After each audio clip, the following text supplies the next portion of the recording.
আমাদের হাতে বর্তমানে একটি টেকনো মোবাইল আছে, আর এই মোবাইলটার সমস্যা হচ্ছে চার্জ জমা হয় না। এই সমস্যাগুলো অহরহ আমাদের কাছে আসে, ঠিক আছে? তো এরকম ধরনের সমস্যা যেহেতু আসে, তো এই কাজগুলো আমরা যদি ঠিকঠাকভাবে স্টেপ বাই স্টেপ করতে না পারি, তাহলে কিন্তু সব কাজ আমরা সমাধান করতে পারবো না। দেখুন, টেকনো এবং আইটেল, সিম্ফনি এই সকল কিছু মোবাইল আছে যে মোবাইলগুলোর মধ্যে চার্জিং সমস্যাটা বেশি আসে। এই মোবাইলটা এক টেকনিশিয়ান ভাইকে দেখানো হয়েছে, এ ভাই চার্জিং পোর্টটা চেঞ্জ করেছে, তারপর আমাদের শপে নিয়ে আসছে। আমাদের শপের যে টেকনিশিয়ানরা আছে তারাও কিন্তু চার্জিং পোর্ট চেঞ্জ করেছে, তারপরেও মোবাইলটার চার্জ হচ্ছে না, ঠিক আছে? তারপর আমাদের অফিসে কাজটাকে ট্রান্সফার করছে। এখন আমরা স্টেপ বাই স্টেপ দেখবো যে একটা মোবাইল যদি চার্জ জমা না হয়, চার্জ জমা না হইয়া উল্টা কমে, আপনি একটা মোবাইল চার্জে লাগিয়েছেন চার্জ বাড়ার জন্য, সে জায়গায় চার্জ না বেড়ে উল্টা কমতে থাকে, তো এরকম ধরনের সমস্যা যদি হয় তাহলে কিভাবে কাজ করতে পারেন স্টেপ বাই স্টেপ সম্পূর্ণ বিষয় নিয়ে আলোচনা করব, ঠিক আছে? তো আমরা ফার্স্ট টাইমই মোবাইলটা একটু চার্জে লাগিয়ে দেখাচ্ছি। আপনার মোবাইলটা চার্জ হচ্ছে কি হচ্ছে না সেটা চেক করার জন্য এরকম 6 ফুট যে অ্যাম্পিয়ার চেকারগুলো আছে, এগুলো অত্যন্তই জরুরি আপনার দোকানের জন্য, এগুলো আপনাদের নিতেই হবে একটা, ঠিক আছে? তো আমরা প্রথমে চার্জে লাগাই।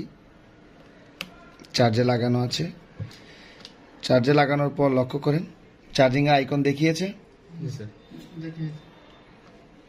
ওই লাইটটা দেন, প্রথমে এলটা দেন, হ্যাঁ ওইটা বন্ধ করে দেন। জি, আমরা এখানে একটা জিনিস লক্ষ্য করি, এখানে আমরা 25% চার্জ দেখতে পাচ্ছি।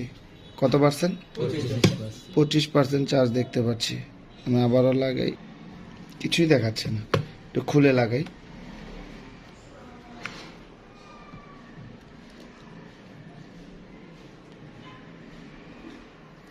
চার্জিং আইকন দেখিয়েছে, অ্যাম্পিয়ার কত নিচ্ছে? 0.2 0.2 নিচ্ছে। এখন আর নেই না, দাঁড়ান জাস্ট 1 মিনিট। 0.2 নিচ্ছে। এখানে অন অফের সুইচটা একটু লুজ কানেকশন পাচ্ছে।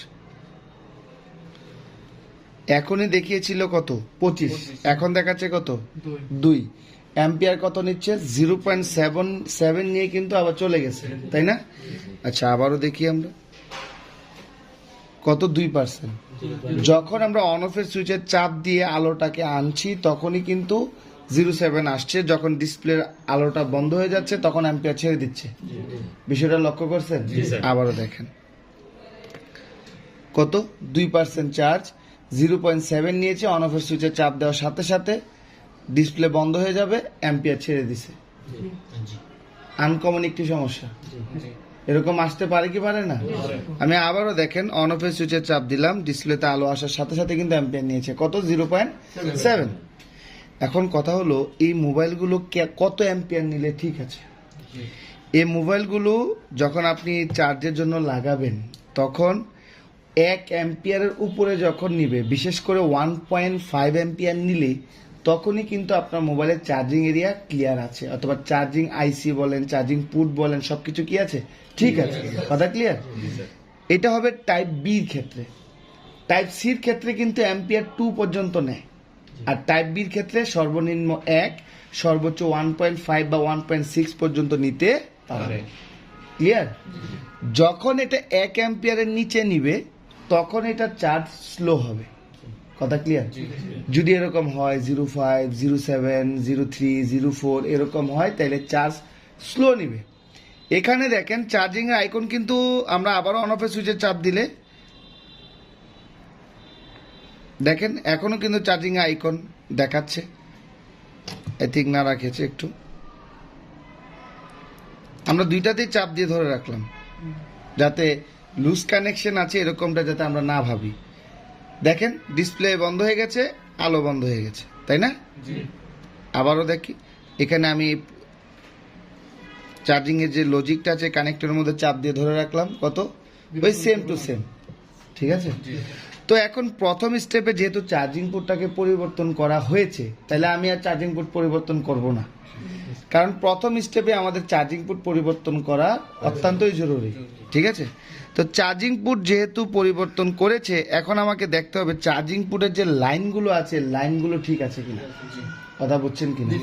কারণ চার্জিং পোর্ট লাগানো আছে বাট চার্জিং পোর্টের পিনের মধ্যে কোনো মান নাই, এরকমও তো হতে পারে এই যে মেন পিসিবি থেকে সেকেন্ড পিসিবিতে যে কানেক্টিভিটি কেবলটা আছে এটা খারাপ হতে পারে কি পারে না। তো এর জন্য আমরা লাইন চেক করব। এটা চেক করার জন্য অবশ্যই আমরা মাল্টিমিটারকে ডায়োড রেঞ্জে রাখবো। ঠিক আছে, আর অবশ্যই র্যাবনটাকে আমরা চার্জিং লজিকে কানেকশন করে রাখতে হবে। রাখার পর আমরা কি করব, মাল্টিমিটারের পজিটিভ লাইনটাকে আমরা মোবাইলের যে কোনো এক পাশে গ্রাউন্ডে স্পর্শ করব। ঠিক আছে, আর নেগেটিভ লাইনটাকে আমরা চার্জিং পোর্টের প্রত্যেকটা পিনের মধ্যে টাচ করব। ঠিক আছে, আগে দেখি আমরা নেগেটিভ কোনটা। এখানে একজন একটু ধরবেন। আচ্ছা, ধরতে হবে না, জাস্ট 1 মিনিট। জি, থ্যাংক ইউ। ওকে, এবার পজিটিভটাকে আমি এখানে নেগেটিভে ধরে নিলাম।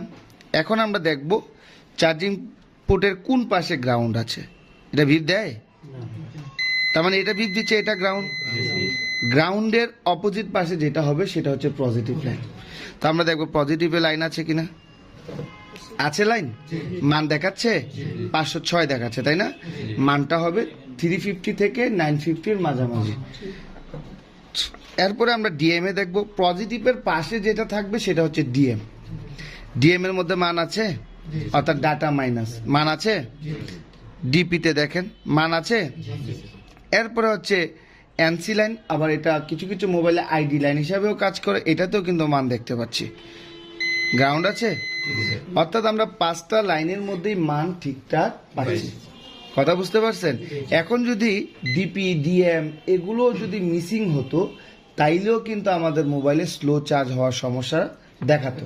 ঠিক আছে, তো এখানে আমরা positive, data plus, data minus সবই কিন্তু ঠিকঠাক পেলাম। তারপরেও আমাদের মোবাইলটা চার্জ হচ্ছে না। এখন আমাদের দ্বিতীয় স্টেপে কি করতে হবে? দ্বিতীয় স্টেপে দেখতে হবে যে আমাদের মোবাইলের ব্যাটারিতে চার্জ আছে কিনা। ঠিক আছে, ব্যাটারিতে অবশ্যই চার্জ আছে, কারণ অলরেডি আমাদের মোবাইলে 2% চার্জ দেখিয়েছিল, তাই না? প্রথম দেখিয়েছিল 25। তা আমরা দেখি, আমরা ব্যাটারিতে ভোল্টেজটা চেক করব। 4.30 কত দেখাচ্ছে? 4.30। আচ্ছা, 4.30 দেখাচ্ছে। তো আমরা একটু চার্জে লাগিয়ে ব্যাটারি কানেক্টরে ভোল্টেজ কত আসে সেটা একটু দেখে নেই। ব্যাটারি কানেক্টরে 4 ভোল্ট পাচ্ছি, একটু ওইদিকে খেয়াল করবেন কত পাচ্ছি, 4.20। তার মানে আমাদের মোবাইলে যখন চার্জে লাগাচ্ছি ব্যাটারি কানেক্টরও ভোল্টেজ ঠিকঠাক আছে, আছে কিনা? এখন ব্যাটারি কানেক্টর ভোল্টেজ ঠিকঠাক আছে, কিন্তু আমরা ব্যাটারিটা কানেকশন করার পর চার্জে লাগালাম, লাগানোর পর এখানে আমরা কোনো প্রকার চার্জিং আইকনে দাঁড়ান, একটু কানেকশন করি। এখন মেন বিষয়টা হলো আমাদের মোবাইলটার ব্যাটারি কানেক্টরের ভোল্টেজ ঠিকই পাচ্ছি, বাট যখন চার্জিং আমরা যখন চার্জে লাগিয়ে অ্যাম্পিয়ার চেক করছি তখন কিন্তু অ্যাম্পিয়ার নিচ্ছে না, ঠিক না? আচ্ছা, আমরা এটা খুলে দিলাম। এখন আমরা একটু মোবাইলটা চালু করে দেখব। কথা বুঝতে পারছেন? আমরা একটু চাপ দিয়ে নেই।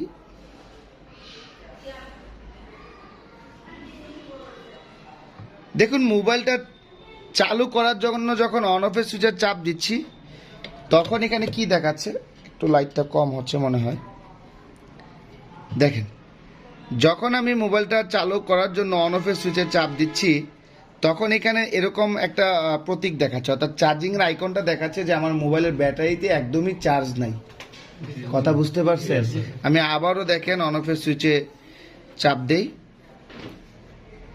দেখেন কি দেখাচ্ছে, চার্জিং এর ঘরটা খালি দেখাচ্ছে। অর্থাৎ এটা দিয়ে আমাদেরকে বোঝানো হচ্ছে যে আমাদের মোবাইলের ব্যাটারিতে কি নাই, চার্জ নাই।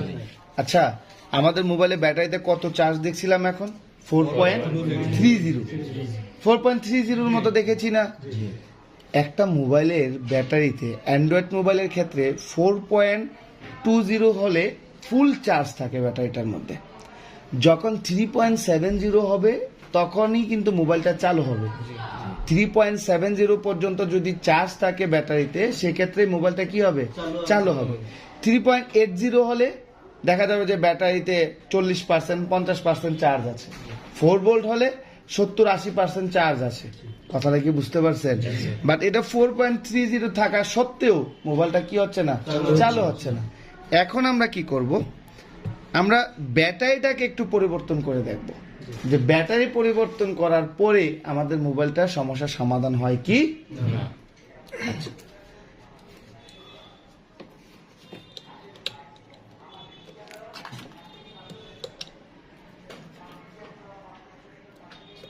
আমাদের এখানে একটা, এটার ব্যাটারি মডেলটা হচ্ছে 49FT অর্থাৎ 49FT। তো আমরা এটাকে কানেকশন করি, সেম টু সেম ব্যাটারি লাগালাম। লাগানোর পর এবার আমরা মোবাইলটাকে চার্জে লাগাই।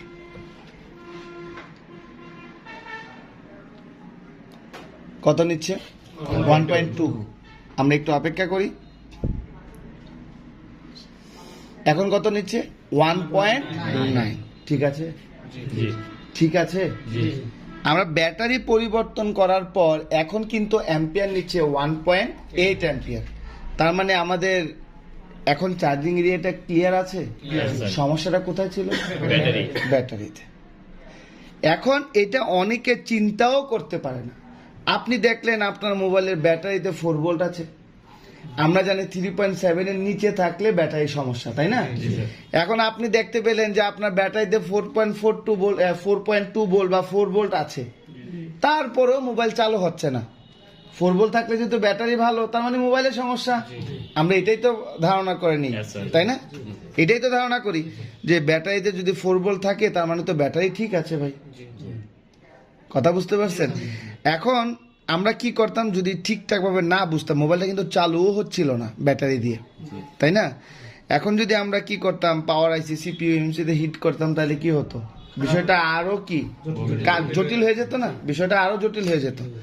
তো এই জন্য আমাদের এই বিষয়গুলো ক্লিয়ার হতে হবে। দেখুন, একদম সিম্পল একটা সমস্যা, কিন্তু যদি আপনি সমাধান করতে পারেন ঠিকঠাক মতো।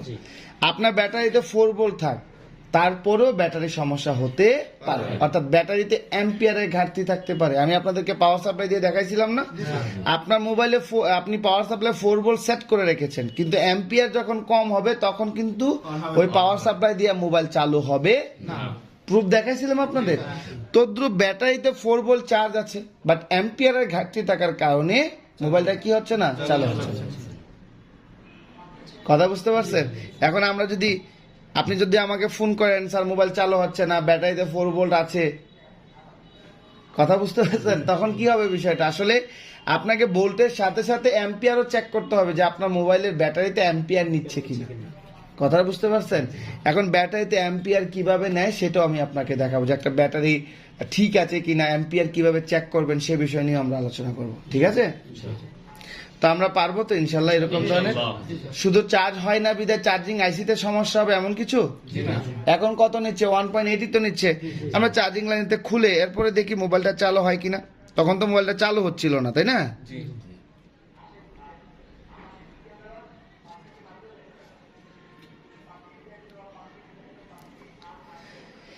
দেখুন, এই মোবাইলগুলো কিন্তু পাওয়ার সাপ্লাই দিয়ে অনেক সময় চালু হয় না। যখন ব্যাটারি দিয়েও চালু হচ্ছে না, পাওয়ার সাপ্লাই দিয়েও চালু হচ্ছে না, তখনই তো আপনি ভাববেন মনে হয় এটা হার্ডওয়্যার ইস্যু আছে। এই জন্য সবসময় এরকম এক্সট্রা ব্যাটারি রাখতে হবে, অথবা ব্যাটারি যদি না দেখছেন চালু হয়েছে, যদি ব্যাটারি নাও রাখতে পারেন, এরকম পুরাতন ব্যাটারি যে কানেক্টরগুলো আছে না, এগুলো রেখে দিবেন। অনেক সময় পাওয়ার সাপ্লাই দিয়ে চালু হয় না, কিন্তু যদি আপনি সার্কিটটা রেখে দেন, ওই সার্কিটটা দিয়ে মোবাইলটা ঠিকই চালু হবে। কথা বুঝতে পারছেন?